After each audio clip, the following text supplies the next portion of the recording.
second part. Okay, so the steaks. These are filet mignon, or not filet mignon. These are tenderloin. So a filet mignon is the center cut of a tenderloin. These are beautiful tenderloin steaks. There's some head pieces, some tail pieces. They're really nice. Got a little fat on them, a little chain, which is okay. So I've seasoned them in a steak seasoning and avocado oil. I let it sit out for about 20 minutes because I don't want it ice cold. I don't want it ice cold when I put it on the grill. I want to have it close to room temperature if I can. So I'm going to line them up, put them on. So, honey, how long you gonna keep on one side? I only want a couple of minutes. Couple minutes. Especially with, see how it's got that beautiful heat coming through?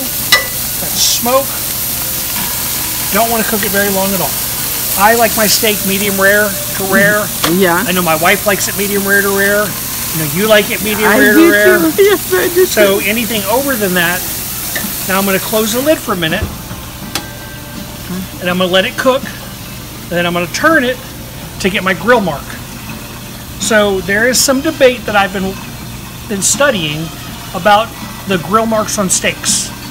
And there's some schools that think that the grill marks on steaks are an atrocity, that it ruins a good steak.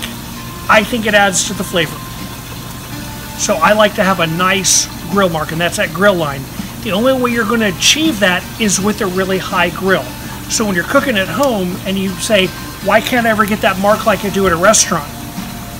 So at a restaurant, they cook, the temperature gauge that's used is actually called a BTU, which is British Thermal Unit.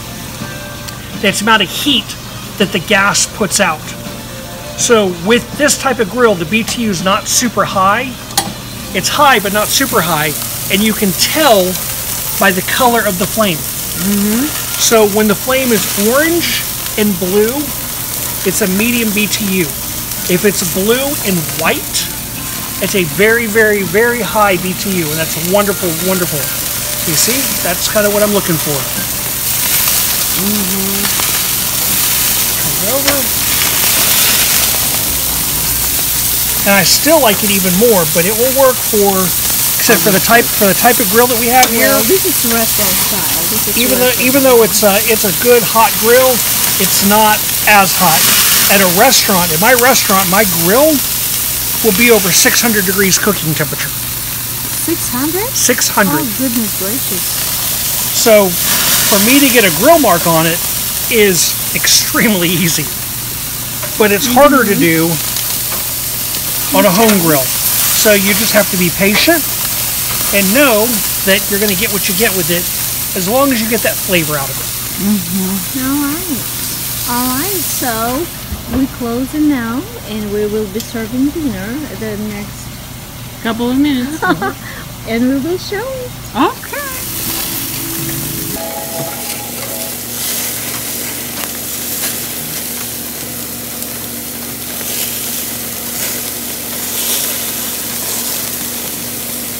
Okay, so when you cook, if you don't have a meat thermometer, put your hand together like this. If you touch right here, it's rare. Touch right here, medium rare. Right here is medium. Here is medium well. Well done. So if you use that method, you can feel your steaks.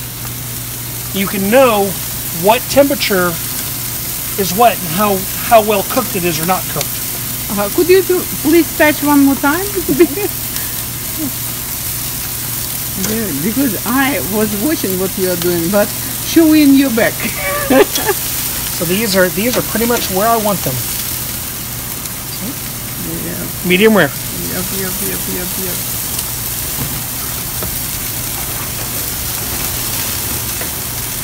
When I came, I like well done. No, I do not want that hot stuff. I can't eat well done.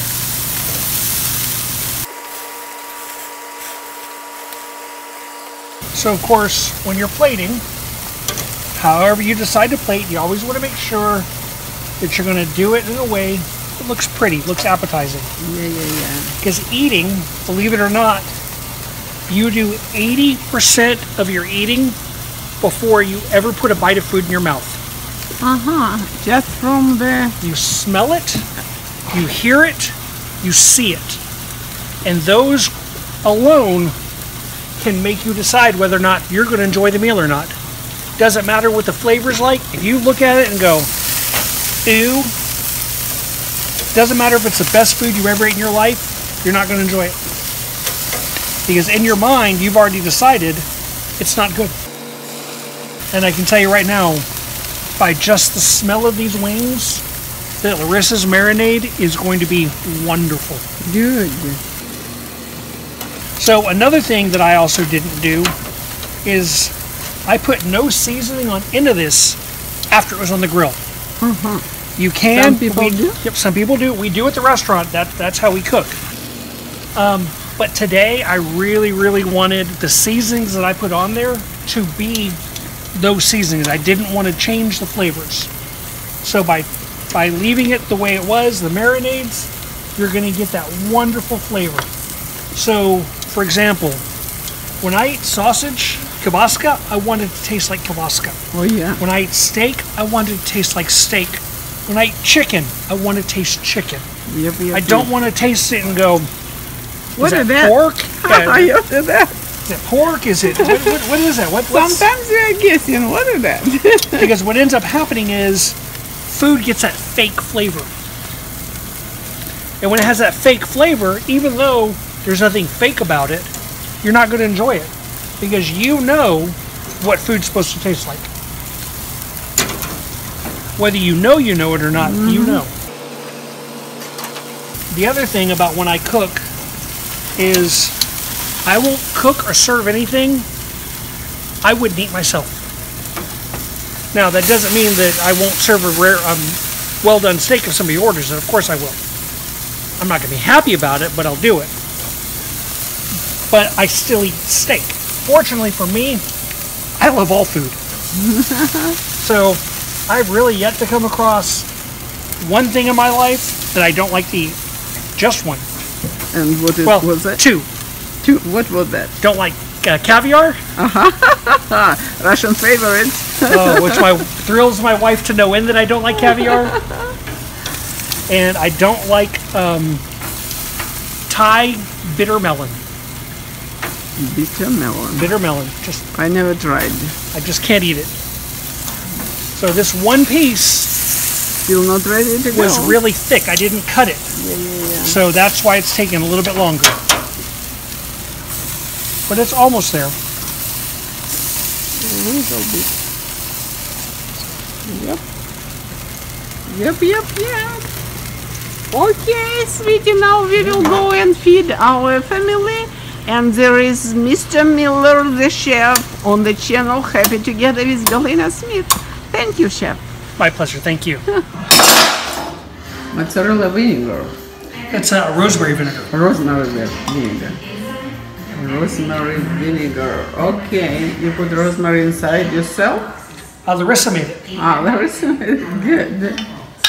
Don't need a lot. So typically I would use avocado oil. I love avocado oil. I also use fresh mushrooms in it. Fresh mozzarella. One more time. This one. Factor 4. Mozzarella. And for this, just gently toss it. Good. Such a nice, easy salad. Very easy salad. And then if you want, you can put salt and pepper on it. You can put some seasoning into it. But you really don't need to. Because of that marinade, that salad marinade, the seared chilies, it's already got a lot of flavor. One thing I recommend, when you go out to a restaurant, before you ever put salt and pepper on your food, try it. Take a bite of it. Because I know that personally as a chef, I put a lot of effort and time to make sure that what I serve is properly balanced in flavor and seasoning. And when I see somebody just take salt and dump it on before they ever take a bite, honestly, it's insulting. Because they are not trusting that I know what I'm doing. And they trust that other chefs don't know what they're doing. Not saying that every chef is wonderful and knows what they're doing, but I promise you that 98% of my friends that are in this business, we know what we're doing. And if we season something, please trust that it's seasoned correctly. It is going to be beautiful.